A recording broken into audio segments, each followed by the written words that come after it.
أعوذ بالله من الشيطان الرجيم. بسم الله الرحمن الرحيم. وصلى الله على محمد وعلى آله الطيبين الطاهرين الذين أذهب الله عنهم الرجس وطهرهم تطهيرا. اللهم صل على محمد وآل محمد. ولعنة الدائمة الباقية على أعدائهم ومنكر فضائلهم وغاصب حقوقهم أجمعين من يوم عداوتهم إلى قيام يوم الدين. أما بعد عباد الله، أوصيكم ونفسي بتقوى الله، فإن التقوى خير الزاد وبحل المعاد، وتنفع يوم لا ينفع فيه مال ولا بنون إلا من أتى الله بقلب سليم. وصلى الله على محمد وعلى آله الطيبين الطاهرين. اللهم صل على محمد وآل محمد وعجل فرجهم. আমার প্রিয় দর্শক ও শ্রোতাবৃন্দ, আসসালামু আলাইকুম ওয়া রাহমাতুল্লাহি ওয়া বারাকাতুহু। আপনাদের সকলকে আন্তরিক সালাম ও শুভেচ্ছা জানিয়ে আজকের অনুষ্ঠান ইসলাম ইন বাংলায় আপনাদেরকে স্বাগতম জানাই।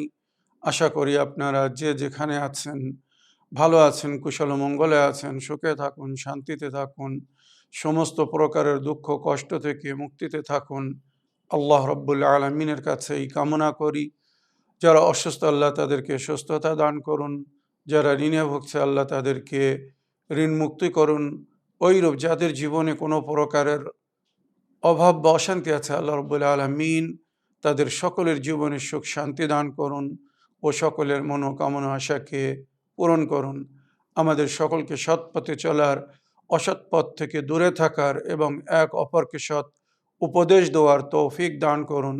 আমরা যেন সত্য বা হক জিনিসকে জেনে শুনে মেনে তার উপরে আমাল করে সেটা অন্যদের সামনে তুলে ধরতে পারি বা সকলের কাছে পৌঁছে দিতে পারি। আল্লাহ রাব্বুল আলামিন আমাদেরকে সেই মনোবল ও নেক তৌফিক দান করুন। আমিন ইয়া রাব্বাল আলামিন। এই দোয়ার সঙ্গে আমি আজকের পর্ব শুরু করতে চলেছি। বিনা কোনো ভূমিকায় সরাসরি আপনাদের পাঠানো প্রশ্নের উত্তর দিতে চাই। তাই আসুন দেখি কোথা থেকে কে কি প্রশ্ন করছেন। আগে একটি লিখিত চিঠি পড়ব, তারপরে ইনশাআল্লাহ আপনাদের পাঠানো ভয়েসমেল বা অডিও রেকর্ডিং প্লে করব। সালামুন আলাইকুম মৌলানা সাহেব, আমি অধিকাংশ সময় সফরে থাকি, তাই জানতে চাই আল্লাহর হেফাজতে থাকার জন্যে আমাকে কি করা উচিত, যাহাতে সফরে কোনো বিপদ আপদ বা দুর্ঘটনা না হয় এবং নিরাপত্তায় থাকা যায়। আপনাকে অগ্রিম ধন্যবাদ জানাই। আমি আবু রেজা বলছি, পশ্চিমবঙ্গ থেকে। ওয়ালাইকুম আসসালাম রহমতুল্লাহি ওয়া বারাকাতুহু। আমার প্রিয় ভাই আবু রেজা সাহেব, আপনার চিঠি লেখার জন্যে আপনাকে অসংখ্য ধন্যবাদ জানাই। আপনি লিখেছেন আপনি অধিকাংশ সময় সফরে থাকেন, তাই জানতে চেয়েছেন যে কি করলে আল্লাহর হেফাজতে থাকা যাবে, বিপদ আপদ থেকে, দুর্ঘটনা থেকে মুক্তি পাওয়া যাবে। আমার প্রিয় ভাই, স্টেপ বাই স্টেপ আমি যেভাবে বলছি, যদি এগুলো ফলো করেন তো ইনশাআল্লাহ আপনি সর্বদাই আল্লাহর হেফাজতে থাকবেন। আল্লাহর ফেরেশতারা সিকিউরিটি গার্ড হয়ে আপনার হেফাজত করবে, সফরের সমস্ত বালা মুসিবত থেকে রক্ষা করবে এবং আপনি যে উদ্দেশ্যে যাবেন সে উদ্দেশ্যে সফল হবেন। ভালো করে মন দিয়ে শুনবেন। যখন আপনি সফরে যাবেন, ঘর থেকে বাইর হবেন, তো অজু করে পবিত্র অবস্থায় বাহির হবেন। মনে রাখবেন, যখনই ঘর থেকে বাইরে যাবেন, সফরে যাবেন, অজু করে পবিত্র অবস্থায় ঘর থেকে বাহির হবেন। আর ঘর থেকে বাহির হওয়ার আগে অল্প হলেও সাদকা দিবেন। অল্প হলেও সাদকা দিবেন, সাদকা দিতে ভুলবেন না। সাদকা বালা মুসিবত থেকে রক্ষা করে, এবং ওই সাদকা যখন আপনি আদায় করবেন তো ওই সাদকার পরিবর্তে আল্লাহ ফেরেশতাকে আপনার সিকিউরিটি গার্ড হিসেবে নিযুক্ত করবে, যেটা জানাবে লোকমান হাকিমের ছেলে বারানের ঘটনায় আমরা দেখেছি বা পেয়েছি। বড় বিস্তারিত ঘটনা, তার সারাংশ শুধু এতটুকু যে জানাবে লোকমানে হাকিম নিজের ছেলে বারানকে দামিশকে পাঠাচ্ছিলেন লম্বা সফরে, দূরের সফরে পয়সা আদায় করার জন্যে। যখন উনি ঘর থেকে বাহির হলেন, জনাবে লোকমান হাকিমের ছেলে যখন ঘর থেকে বাহির হলেন, তো ওনার পিতা লোকমানে হাকিম ওনাকে বললেন, বেটা 1 মিনিট দাঁড়াও। জনাবে বারান দাঁড়ালেন। জনাবে লোকমানে হাকিম বললেন, আমি তোমার সাদকা দিতে চাই। সুতরাং সঙ্গে সঙ্গে উনি সাদকা দিলেন আর বললেন, এবারে তুমি আল্লাহর হেফাজতে দিলাম তোমাকে, তুমি যেতে পারো। বারান যখন নিজের রাস্তায় চলেছে বা রওনা হয়েছে, কিছু দূর পরে এক বুজুর্গ তার সাথী হয়েছেন, এসে তাকে জিজ্ঞাসা করছে, তুমি কোথায় যাচ্ছ? তো বারান বলছে, আমি দামিশকে যাচ্ছি, বেলাদুস শাম যাচ্ছি। তো বুজুর্গ বলছে, আমারও সফর ওই দিকে, যদি তুমি কিছু মনে না করো তো আমি তোমার সঙ্গে বা সঙ্গী হয়ে যেতে চাই। দুজনা কথা বলতে বলতে যাব, সফর কেটে যাবে, আশা করি আমরা এক অপরের খেয়াল করব। এই বলে জানাবে বারান ওই বুজুর্গের সঙ্গে সফর শুরু করেছেন। রাস্তায় 3 জায়গায় বড় বিপদে পড়েছিলেন। বিস্তারিত ঘটনা, এক জায়গায় জিন্নাত সাপ হয়ে ওনাকে দংশন করতে চেয়েছিল, আর এক জায়গায় এক রাজকন্যাকে বিবাহ করার জন্যে বলা হয়, আর ওই কন্যাকে যে বিবাহ করত সে সেই রাত্রে বাসর ঘরে মারা যেত, কেননা তার ভিতরে একটা কালো জিন প্রবেশ করেছিল, তার উপরে বিরাজমান হয়েছিল। আর শেষে যেখানে পয়সা নিতে গিয়েছিলেন, ওই ব্যক্তির অন্যর কাছ থেকে পয়সা তো নিত, কিন্তু কাউকে পয়সা ফেরত দিত না। যদি কেউ পয়সা ফেরত নিতে যেত তো তাকে রাতের অন্ধকারে হাত পা বেঁধে পানিতে ফেলে দিত, নদীতে ফেলে দিত, আর সে নদীতে ভেসে চলে যেত, মারা যেত। তো এই 3টে বড় কঠিন পরিস্থিতিতে ওই বুজুর্গ যিনি সঙ্গে ছিলেন, উনি জানাবে বারানকে পরামর্শ দিয়ে হেফাজত করেছিলেন যে, চিন্তা করো না, আমি যখন তোমার সঙ্গে আছি তোমার কোনো অসুবিধে নেই। ইনশাআল্লাহ বিস্তারিত ঘটনা আমি শুনিয়েছি, অন্য কোনো সময় যদি সুযোগ হয় তো আবার এই পুরো ঘটনা আপনাদেরকে শোনাবো, কিভাবে আল্লাহ ওই সাদকার মাধ্যমে জানাবে লোকমান নবীর ছেলে বারানকে রক্ষা করেছিলেন বা হেফাজত করেছিলেন। সফর থেকে ফিরে আসলেন, আর যেখান থেকে ওই বুজুর্গ, ওই বয়স্ক মানুষ ওনার সঙ্গী হয়েছিল, বারানের সঙ্গী হয়েছিল, ওখানে এসে এবারে বুজুর্গ বলছে, তুমি বাড়ি ফিরে যাও, এখান থেকে আমার রাস্তায় আমি যেতে চাই। তখন জানাবে বারান বললেন, আপনি সফরে আমার সঙ্গে ছিলেন, সাথে ছিলেন, আপনার কারণে আমি বহু বালা মুসিবত থেকে রক্ষা পেয়েছি, আল্লাহ আমার হেফাজত করেছে। আপনি যদি না থাকতেন তো আমি বড় বিপদে পড়ে যেতাম, আমি হয়তো জীবিত ফিরে আসতে পারতাম না। আপনি আমার উপরে বড় উপকার করেছেন, আপনি আমার বাসায় চলুন, আমার পিতার সঙ্গে আমি আপনার সাক্ষাৎ করাতে চাই। উনি যদি এই সব জিনিস জানতে পারে বড় খুশি হবেন এবং আপনাকে উপহার দিবেন। তখন ওই বুজুর্গ বললেন, আমার দায়িত্ব আমি পুরো করেছি, আমার দায়িত্ব আমি পুরো করেছি, এবারে তুমি তোমার রাস্তায়, আমি আমার রাস্তায়। আপনি আপনার দায়িত্ব পুরো করেছেন, তার মানে কি? আপনি কে, আর আপনাকে এই দায়িত্ব কে দিয়েছিল? তখন ওই বুজুর্গ বললেন, আমি আল্লাহর এক ফেরেশতা। তোমার পিতা যখন তোমার হেফাজতের জন্য সাদকা দিয়েছিলেন, সঙ্গে সঙ্গে আল্লাহ আমাকে তোমার হেফাজতের জন্য নিযুক্ত করেছিলেন। যাও, বারানের সঙ্গে যাও, আর সমস্ত জায়গায় তার খেয়াল রাখবা, তার হেফাজত করবা, তাকে যেন কেউ ক্ষতি না করতে পারে, সে যেন আঘাত না পায় বা কোনো বিপদে পড়লে তার উদ্ধার করবে। সুতরাং আমি সেই সাদকার পরিবর্তে এসেছিলাম, এখান থেকে আমার দায়িত্ব দেওয়া হয়েছিল, আবার তোমাকে আমি বা হেফাজত এখানে পৌঁছে দিয়েছি, এবারে তুমি তোমার বাড়িতে প্রবেশ করো, চলে যাও, আমি আমার দায়িত্বে চলে যাচ্ছি। তো এই যে ঘটনাটা শোনালাম, এটা আমাদের জন্য একটা সুন্দর শিক্ষা যে সাদকা যদি কারোর তরফ থেকে দেওয়া হয়, তখন আল্লাহ তার নিরাপত্তার জন্যে ফেরেশতাদেরকে সিকিউরিটি গার্ড করে পাঠায়, দায়িত্ব দিয়ে দেয়। তো যখন বাড়ি থেকে বাইর হবেন, সাদকা দিয়ে বাইর হবেন, আর ঘরের পা যখন বাইরে রাখবেন, তো আগে বাম পা বাইরে রাখবেন আর ডান পা ঘরের ভিতরে থাকবে। বিসমিল্লাহে ওয়াবিল্লাহে তাওয়াক্কালতু আলাল্লাহ, বিসমিল্লাহে ওয়াবিল্লাহে তাওয়াক্কালতু আলাল্লাহ বলে ঘর থেকে বাহির হবেন। ইনশাআল্লাহ আল্লাহর নামের নিয়ে, আল্লাহর নাম নিয়ে, আল্লাহর নামের উপরে ভরসা করে, আল্লাহর উপরে ভরসা করে বা আল্লাহকে নিজের সাথী করে যদি কেউ সফরে যায়, তো কখনো বালা মুসিবত বা বিপদে পড়বে না।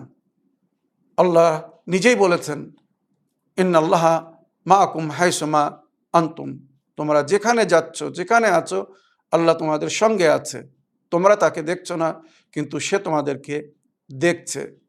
আন্তাফি আইনিল্লাহ ফানদুর মাদা তারা, যেটা হাদিসে এসেছে, তুমি সবসময় তোমার প্রতিপালকের নজরে আছো। সুতরাং ভেবে চিন্তে কাজ করো, ভেবে দেখো তুমি কি করবে। এমন কাজ করো না যে কাজ করলে আল্লাহর নজরে ধরা পড়বে। তো ঘর থেকে বাইরে হওয়ার সময় বিসমিল্লাহে ওয়াবিল্লাহে তাওয়াক্কালতু আলাল্লাহ বলে বাহির হবেন। আর যদি আয়াতুল কুরসি এবং মৌজাতাইন, যেটা নবী পড়তেন বা নিজের সাহাবীদেরকেও পড়তে বলেছিলেন, আয়াতুল কুরসি এবং মৌজাতাইন পড়ে নিজের বুকের উপরে, সিনার উপরে দম করে সফরে রওনা হয়ে যান। এবারে যখন গাড়িতে বসবেন, যে কোনো গাড়ি, আপনার প্রাইভেট গাড়ি হোক, ভাড়ার গাড়ি হোক, বাসে, ট্যাক্সিতে, ট্রেনে, যেখানে বসবেন, গাড়িতে বসবেন, গাড়িতে বসার সঙ্গে সঙ্গে সূরায়ে যখরাফ আয়াত নম্বর 13 এবং 14 পড়বেন। এটা কিন্তু সফরের দোয়া। সূরায়ে যখরাফ আয়াত নম্বর 13 এবং 14। বিসমিল্লাহির রহমানির রহিম, সুবহানাল্লাযী সাখখারা লানা হাযা ওয়া মা কুন্না লাহু মুকরিনিন ওয়া ইন্না ইলা রাব্বিনা লামুনকালিবুন, সাদাকাল্লাহুল আলিয়্যুল আযীম। এই আয়াত পড়ে, সালাওয়াত পড়ে সফর শুরু করুন। বিসমিল্লাহি ওয়া বিল্লাহি তাওয়াক্কালতু আলাল্লাহ বলে ঘর থেকে বাইর হয়েছিলেন, গাড়িতে বসেছেন। সুবহানাল্লাযী সাখখারা লানা হাযা ওয়া মা কুন্না লাহু মুকরিনিন ওয়া ইন্না ইলা রাব্বিনা লামুনকালিবুন। এই দোয়া পড়ে সফর শুরু করুন। ইনশাআল্লাহ আপনি আল্লাহর হেফাজতে থাকবেন। যারা মুসলিম দেশের এরোপ্লেনে, হাওয়াই জাহাজে, উড়োজাহাজে সফর করেছে, তারা জানে যখন প্লেন ওড়া শুরু করে বা ওড়ার আগে এই দোয়া যাত্রীদেরকে পড়তে বলা হয়। এই আয়াত যাত্রীদেরকে পড়তে বলা হয়, যাতে সবাই নিরাপত্তার সঙ্গে নিজের গন্তব্য স্থানে পৌঁছে যায়। এবারে একটি বিশেষ দোয়ার তালিম দিতে চাই। এই দোয়াটা যদি কেউ সকাল সন্ধ্যা পড়ে, তো সে যেখানেই থাক না কেন, যেখানেই থাকবে, সফরে, হাজারে মানে বাড়িতে থাকুক, সফরে থাকুক, যেখানে থাকবে, সে আল্লাহর হেফাজতে থাকবে, আল্লাহর ফেরেশতারা তার হেফাজত করবে। এই দোয়াকে হেসনে হাসিন বলা হয়। হেসন, হে সোয়াদ নুন, হেসন, হেসনুন হাসিন, यानी মজবুত পাহারা, মজবুত কেলা, মজবুত বা স্ট্রং ফোর্ট যাকে বলা হয়। আপনি আল্লাহর কেলার মধ্যে, ফোর্টের মধ্যে থাকবেন, দুশমন আপনার উপরে আক্রমণ করতে পারবে না। জিন্ন ইনস মানে সমস্ত মানবজাত বা জেনপরি মিলে যদি আপনাকে আঘাত করতে চায়, আঘাত করতে পারবে না। সুতরাং রওয়ায়াত সমেত আমি এই দোয়াটা পড়ছি। আন আলী বিন ইব্রাহিম আন আবিহে আন ইবনে আবি উমায়ের আন মোহাম্মদ বিন আয়ুন আন বিশর বিন মুসলামা। এই সমস্ত রাবিদের নাম শুনলেন। আন আবি আবদুল্লাহ, ইমাম জাফর সাদিক আলাইহিসসালামের থেকে এই রাওয়ায়াতটা নকল করছেন। কালা কানা আলী ইবনুল হুসাইন ইয়াকুল, ইমাম জাফর সাদিক আলাইহিসসালাম সাদিক আলে মোহাম্মদ আলাইহিসসালাম বলছেন, কালা কানা আলী ইবনুল হুসাইন ইয়াকুল, ইমাম জাইনুল আবদিন আলাইহিসসালাম আলী ইবনুল হুসাইন, ইমাম জাইনুল আলাইহিসসালাম নিজের জীবনে বহু সফর করেছিলেন বা ওনাকে সফর করতে হয়েছিল, তাই উনি এই দোয়াটা তালিম দিয়েছিলেন আর বলেছিলেন। কি বলেছিলেন? কালা কানা আলী ইবনুল হুসাইন ইয়াকুল, ইমাম জাইনুল আবদিন আলাইহিসসালাম সবসময় বলতেন, মা উবালি ইযা কুলতু হাদিল কালিমাত লাউ ইজতামা আলাইয়াল ইনসা ওয়াল জিন, যদি আমি এই কালেমাতগুলো, যেগুলো আমি আগে পড়ব, একটি দোয়া, এই দোয়া যদি আমি পড়তে পারি, এই কালেমাতগুলো যদি আমি আমার জবানে জারি করতে পারি, তারপরে আমার কোনো চিন্তা থাকে না, কোনো ভয় থাকে না। কেননা সমস্ত জিন্ন ইনস, সমস্ত মানবজাত বা জিন্ন ইনস সবাই মিলে যদি আমার ক্ষতি করতে চায়, আমার ক্ষতি করতে পারবে না। চিন্তা করুন তাহলে কি এই দোয়া কত গুরুত্বপূর্ণ এবং আহম দোয়া, যেটা আমি আপনাদের সামনে পড়তে যাচ্ছি। মনে রাখবেন, এই দোয়া যদি কেউ সকাল সন্ধ্যা পড়ে, তো যেখানে থাকবে, জেগে থাক, ঘুমিয়ে থাক, সফরে থাক, বাড়িতে থাক, যেখানে থাকবে, আল্লাহ তার হেফাজত করবে। তাই আমরা সকাল সন্ধ্যা এই দোয়াটা পড়ার চেষ্টা করি। বিসমিল্লাহির রহমানির রহিম। বিসমিল্লাহি ওয়া বিল্লাহি ওয়া মিনাল্লাহি ওয়া ইলাল্লাহি ওয়া ফি সাবিলিল্লাহি ওয়া আলা মিল্লাতি রাসূলিল্লাহি সাল্লাল্লাহু আলাইহি ওয়া আলিহি ওয়া সাল্লাম। আল্লাহুম্মা ইলাইকা আসলামতু নাফসি ওয়া ইলাইকা ওয়াজ্জাহতু ওয়াজহি ওয়া ইলাইকা আলজাতু যাহরি ওয়া ইলাইকা ফাওয়াজতু আমরি। আল্লাহুম্মা ইহফিজনি বিহিফজিল ঈমানি মিন বাইনা ইয়াদাইয়া ওয়া মিন খালফি ওয়া আন ইয়ামিনি ওয়া আন শিমালি ওয়া মিন ফাওকি ওয়া মিন তাহতি ওয়া মিন কিবালি ওয়াদফা আন্নি বিহাওলিকা ওয়া কুওয়াতিকা ফাইন্নাহু লা হাওলা ওয়া লা কুওয়াতা ইল্লা বিকা। এই দোয়ায় আমরা এইভাবে বলছি, বিসমিল্লাহি ওয়া বিল্লাহি, আল্লাহর নামের সঙ্গে এবং আল্লাহর ওপরে ভরসা করে, বিসমিল্লাহি ওয়া বিল্লাহি, আল্লাহর উপরে ভরসা করে, ওয়া মিন আল্লাহ, আর আল্লাহর তরফ থেকে একটি সিকিউরিটি নিয়ে এই সফরে যাচ্ছি। আল্লাহ মানে এই সফরে যদি গন্তব্যে পৌঁছে যাই, অতিমঙ্গল, খোদা না করুক যদি গন্তব্যে পৌঁছানোর আগে আল্লাহর দরবারে পৌঁছে যাই, সেটাও আমার জন্যে মঙ্গল। কেননা আমার হায়াত মওতের মালিক আল্লাহ, আর আল্লাহর ইচ্ছা ছাড়া কিছু হয় না। সুতরাং বিসমিল্লাহি ওয়া বিল্লাহি ওয়া মিনাল্লাহি ওয়া ইলাল্লাহি ওয়া ফি সাবিলিল্লাহ, আল্লাহর পথে আমি যাচ্ছি। ওয়া আলা মিল্লাতি রাসূলিল্লাহ, আমি রাসূলুল্লাহ সাল্লাল্লাহু আলাইহি ওয়াসাল্লামের মিল্লাতের উপরে যাচ্ছি। আল্লাহুম্মা ইলাইকা আসলামতু নাফসি, পরবর্তীগার আমি আমার নফসকে আপনাকে সমর্পণ করলাম, আমার সব কিছু আমি আল্লাহর হেফাজতে দিয়ে দিলাম। আর আল্লাহকে যদি কেউ সমর্পণ করে, নিজের নফসকে আল্লাহর হাতে তুলে দেয়, আল্লাহর নিরাপত্তা দিয়ে দেয়, আল্লাহ কারোর ক্ষতি চায় না, কারোর ক্ষতি হতে দেয় না। আল্লাহুম্মা ইলাইকা আসলামতু নাফসি ওয়া ইলাইকা ওয়াজ্জাহতু ওয়াজহি, আমি আমার মুখমণ্ডল আপনার তরফে করে নিয়েছি, আল্লাহর দিকে করে নিয়েছি। ওয়া ইলাইকা আলজাহতু যাহরি, আর আমার পিঠকে আমি যেখানে, মানে আমরা কথায় বলি ঠেকো দিই, আমরা যেখানে একটা আশ্রয় নেই, সেই নিরাপত্তার আশ্রয় হচ্ছেন আপনি। ওয়া ইলাইকা আলজাহতু যাহরি ওয়া ইলাইকা ফাওয়াজতু আমরি, আমার সমস্ত কাজ সব কিছু আমি আপনার দায়িত্বে দিলাম, আল্লাহ পাক আপনার নিকটে দিলাম, আপনাকে সমর্পণ করলাম। আল্লাহুম্মা ইহফিজনি বিহিফজিল ঈমানি, আল্লাহ রাব্বুল আলামিন ঈমানের সঙ্গে আমার হেফাজত করুন। মিন বাইনা ইয়াদাইয়া, আমার সামনে থেকে, ওয়া মিন খালফি, আমার পিছন থেকে আমার হেফাজত করুন। আন ইয়ামিনি ওয়া আন শিমালি, ডান দিক থেকে বাম দিক থেকে আমার হেফাজত করুন। ওয়া মিন ফাওকি, ওপর থেকে আমার হেফাজত করুন, ওপরের দিক থেকে। ওয়া মিন তাহতি, জমিনের দিক থেকে, মানে আসমানের দিক থেকে যদি কেউ আমাকে ক্ষতি করতে চায়, আপনি তার রক্ষা করুন। জমিন থেকে আমার কেউ ক্ষতি করতে চায়, রক্ষা করুন। ডান দিক থেকে, বাম দিক থেকে, সামনে থেকে, পিছন থেকে, যে দিক থেকে আমাকে কেউ আঘাত করতে চায়, ক্ষতি করতে চায়, আল্লাহ তার থেকে আমার রক্ষা করুন। ওয়ামিন কেবালি, সামনে থেকে, ওয়াদফা আন্নি বেহাউলিকা কুওয়াতিকা, আর নিজের শক্তি মাধ্যমে আমার তরফ থেকে সমস্ত বালা মুসিবতকে দেফা করুন, রক্ষা করুন। বেহাউলিকা ওয়া কুওয়াতিকা ফাইন্নাহু লা হাওলা ওয়ালা কুওয়াতা ইল্লা বিকা, হে আমার প্রতিপালক, আপনার শক্তি, আপনার তাকাত ছাড়া কারোর কোনো শক্তি নেই, কারোর কোনো তাকাত নেই হেফাজত করার বা বালা মুসিবত থেকে রক্ষা করার।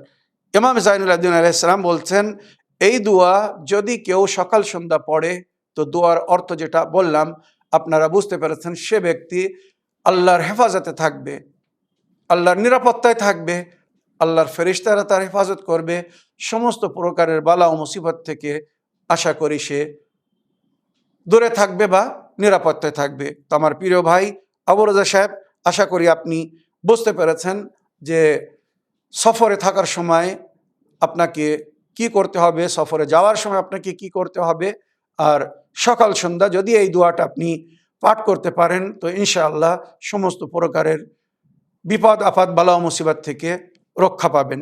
আসুন এবার আমি আপনাদের অডিও রেকর্ডিং প্লে করে আপনাদের প্রশ্ন শুনে তার উত্তর দিতে চাই। দেখি কোথা থেকে কে কি প্রশ্ন করছেন। আসসালামু আলাইকুম ওয়া রাহমাতুল্লাহি ওয়া বারাকাতুহু। মাওলানা সাহেব, আমার একটি প্রশ্ন ছিল।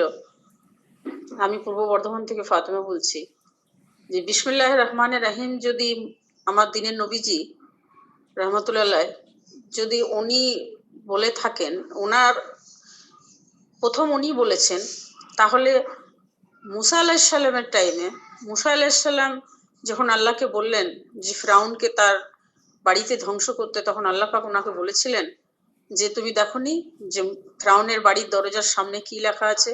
বিসমিল্লাহির রহমানির রহিম। যেখানে আমার নাম মোবারক লেখা থাকে সেখানে আমি কাউকে ধ্বংস করি না। তাহলে এটা বিসমিল্লাহির রহমানির রহিমটা কি তখনও নাজিল হয়েছিল? এটা আপনি যদি একটু বুঝিয়ে বলতেন তাহলে খুব উপকৃত হতাম। আপনি ভালো থাকুন, সুস্থ থাকুন। আপনাকে আল্লাহ সবসময় নিজের হিফজ আমানের মধ্যে রাখুক, সমস্ত বালা মুসিবত থেকে আপনাকে দূরে রাখুক। ওয়ালাইকুম আসসালাম রহমতুল্লাহি ওয়া বারাকাতুহু। আমার প্রিয় বোন ফাতেমা সাহেবা, আপনার ভয়েস মেলের জন্য আপনাকে অসংখ্য ধন্যবাদ জানাই। শুক্রবারে মাসাইলে জিন্দেগিতে জনাব শরীফ ভাই একটা প্রশ্ন রেখেছিলেন যে বিসমিল্লাহির রহমানির রহিম কবে, কখন এবং কোথায় অবতীর্ণ হয়েছিল, নাজিল হয়েছিল। তো ওখানে আমি উত্তরে বলেছিলাম বিসমিল্লাহির রহমানির রহিম দুবার নাজিল হয়, একবার মক্কায়, একবার মদিনায়। মক্কায় গারে হিরায় যখন নবী করিম সাল্লাল্লাহু আলাইহি সাল্লামের উপরে সর্বপ্রথম ওয়াহি অবতীর্ণ হয়, জিবরাইল আমিন সূরায়ে আলাক নিয়ে আসেন আর বলেন, এই আল্লাহর নবী, আল্লাহর আদেশ, আপনি এগুলো পড়ুন। ইকরা বিইসমি রাব্বিক, নিজের প্রতিপালকের নাম নিয়ে পড়ুন। তখন নবী করিম সাল্লাল্লাহু আলাইহি সাল্লাম বিসমিল্লাহির রহমানির রহিম বলে পড়া শুরু করেছিলেন। এই যে বিসমিল্লাহির রহমানির রহিম বলে পড়া শুরু করেছিলেন, তো আপনি জানেন বা আপনারা সবাই জানেন, নবী এবং নবীর আহলে বাইত, পঞ্চতনে পাক, 12 ইমাম বা 14 মাসুমিন যাদেরকে আমরা মানি বা বলি, এনারা সবাই আল্লাহর তরফ থেকে শিক্ষা নিয়ে এসেছিলেন। জন্মের পূর্বেই আল্লাহর তরফ থেকে যখন এনারা আলামে আরওয়াহ ছিলেন, নুরানি মখলুকাত ছিলেন, সেই সময় আল্লাহ রাব্বুল আলামিন এনাদেরকে সমস্ত তালিম দিয়েছিলেন তার বান্দাদেরকে হেদায়েত দেওয়ার জন্যে। তো বিসমিল্লাহির রহমানির রহিম সর্বপ্রথম আল্লাহ রাব্বুল আলামিন নিজের নবীকে তালিম দিয়েছিলেন আর বলেছিলেন, আয় আমার নবী, আপনি যখন কোনো কাজ শুরু করবেন বিসমিল্লাহির রহমানির রহিম বলে শুরু করবেন, আপনার কাজ ভালো হবে, সুন্দর হবে, সফল হবে, তাতে মঙ্গল হবে, আপনি সমস্ত বিষয়ে সফল হবেন। সুতরাং আলামে আরওয়াহ যখন নবী করিম সাল্লাল্লাহু আলাইহি ওয়াসাল্লামকে এই তালিম দেওয়া হয়েছিল, আর আপনারা হাদিস শুনেছেন, নবী করিম সাল্লাল্লাহু আলাইহি ওয়াসাল্লাম বলেছেন, আউয়ালু মা খালাকাল্লাহু নূরি, আর আল্লাহ রব্বুল আলমিন সর্বপ্রথম আমার নূরকে নিজের নূর থেকে সৃষ্টি করেছিলেন। তো সর্বপ্রথম যিনি এই বিসমিল্লাহির রহমানির রহিমের শিক্ষা রাখতেন তিনি ছিলেন প্রিয় নবী মুহাম্মদ মুস্তাফা সাল্লাল্লাহু আলাইহি ওয়াসাল্লাম।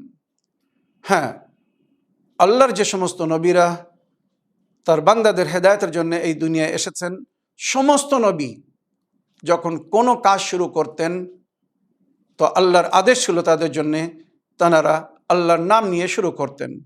জানাবে আদম নবী, জানাবে শীস নবী, জানাবে ইদ্রিস নবী, জানাবে নূহ নবী, বা জানাবে ইব্রাহিম নবী, সালেহ নবী, হুদ নবী, মুসা নবী, ঈসা নবী, যত নবী মানে যাদের জিকির কোরআন ও হাদিসের মধ্যে হয়েছে বা যাদের নাম আসেনি, সমস্ত নবীরা যখন কোনো কাজ শুরু করতেন তো আল্লাহর নাম নিয়ে শুরু করতেন নিঃসন্দেহে।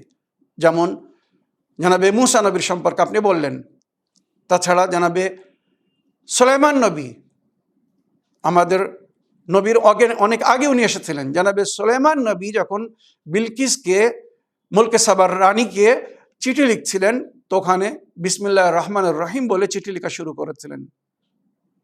তার মানে এটা নয় যে বিসমিল্লাহির রহমানির রহিম সেই সময় অবতীর্ণ হয়েছিল না, প্রশ্ন ছিল যে কোরআন যেভাবে অবতীর্ণ হয়েছে ধারাবাহিক রূপে, তো এর মধ্যে যে বিসমিল্লাহ এসেছে এই বিসমিল্লাহ কবে এবং কোথায় নাজিল হয়েছিল তার উত্তরে আমি বলেছিলাম যে কোরআন নাজিল হওয়ার সময় সর্বপ্রথম বিসমিল্লাহির রহমানির রহিম নবী বলেছিলেন আল্লাহর আদেশে, আল্লাহর হুকুমে যখন ওনাকে বলা হয়েছিল ইকরা বিইসমি রাব্বিক, নিজের প্রতিপালকের নাম নিয়ে পড়া শুরু করুন, তো উনি বিসমিল্লাহির রহমানির রহিম বলে পড়া শুরু করেছিলেন।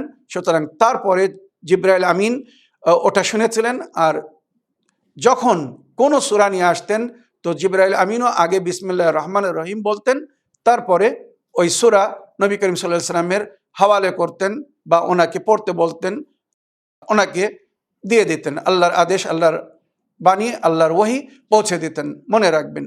তো এই হিসাবে বিসমিল্লাহির রহমানির রহিম মক্কায় একবার নাজিল হয়েছিল এবং মদিনায় একবার নাজিল হয়েছিল, কেননা এই সূরা আল-হামদ কোরআনের তারতিব হিসেবে, ধারা হিসেবে বা সূচিপত্র হিসেবে সর্বপ্রথম সূরা আল-হামদ, আর অবতীর্ণ হিসেবে পঞ্চম সূরা হচ্ছে সূরা আল-হামদ। তো সূরা আল-হামদ দুবার নাজিল হয়, একবার মক্কায় একবার মদিনায়, তাই এই সূরাকে সাবে মাসানি বলা হয়। সাবে মাসানি মানে 7টি আয়াত দুবার নাজিল হয়। সূরা ফাতিহার মধ্যে 7টি আয়াত, ওই আয়াত দুবার নাজিল হয়, তাই ওকে সাবে মাসানি বলা হয়। তো বিসমিল্লাহির রহমানির রহিম এইভাবে অবতীর্ণ হয়েছিল। তো আমার প্রিয় বোন, কোরআন অবতীর্ণ হিসেবে বিসমিল্লাহির রহমানির রহিম সর্বপ্রথম নবীর ভাষায় নবীর মুখ থেকে জারি হয়েছিল, যেটা আল্লাহ রাব্বুল আলামিন পছন্দ করে ওইটাকে সমস্ত সূরার সঙ্গে জিবরাইল আমিনকে পড়ার জন্যে বা শোনানোর জন্যে আদেশ করেছিলেন। তবে যেমন আমি বললাম বিসমিল্লাহির রহমানির রহিম লৌহে মাহফুজে, আলেমে আরওয়াহে লেখা ছিল, নবী সেখানে পড়েছিলেন আল্লাহর আদেশে, আল্লাহর হুকুমে, আল্লাহ যখন ওনাকে তালিম দিয়েছিলেন। তো সর্বপ্রথম যিনি বিসমিল্লাহির রহমানির রহিম বলেছিলেন তিনি ছিলেন প্রিয় নবী করিম সাল্লাল্লাহু আলাইহি সাল্লাম।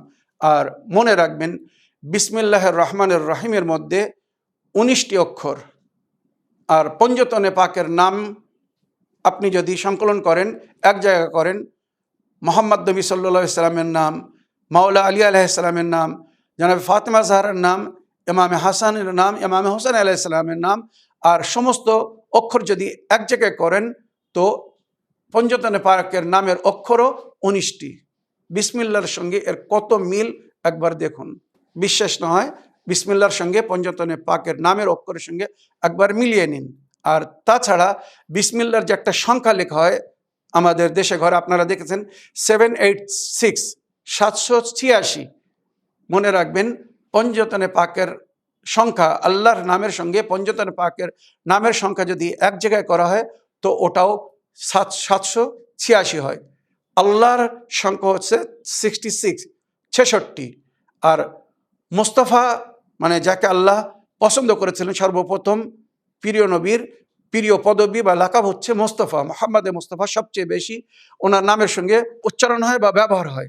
তো মুস্তফার সংখ্যা হচ্ছে 229, 66 প্লাস 229, 229। মাওলা আলীর নামের সংখ্যা হচ্ছে, আলী নামের সংখ্যা হচ্ছে 110। ফাতেমা জাহরা সালামুল্লাহ আলাইহার নামের সংখ্যা হচ্ছে 135, ফাতেমার সংখ্যা হচ্ছে 135। হাসান নামের সংখ্যা হচ্ছে 118, আর হোসাইন নামের সংখ্যা হচ্ছে 128। 66 plus 229 plus 110 plus 135 plus 118 plus 128, total করে দেখুন 786 হবে, 786। তার মানে বিসমিল্লাহর যে সংখ্যা, আল্লাহর সঙ্গে পঞ্জতনে পাকের নামেরও সেই সংখ্যা। এই রহস্য, এই ইলম যাদের মধ্যে আছে তারা আরেফিন, তারা অনেক আল্লাহর রাজ জানে, গোপন তথ্য যারা জানে। তাই ইলমে জফর, যে ইলমের শিক্ষা সর্বপ্রথম মাওলা আলী সাধারণ মানুষকে দিয়েছিলেন, ওই ইলম যাদের মধ্যে আছে তারা অনেক কিছুর মারেফাত রাখে।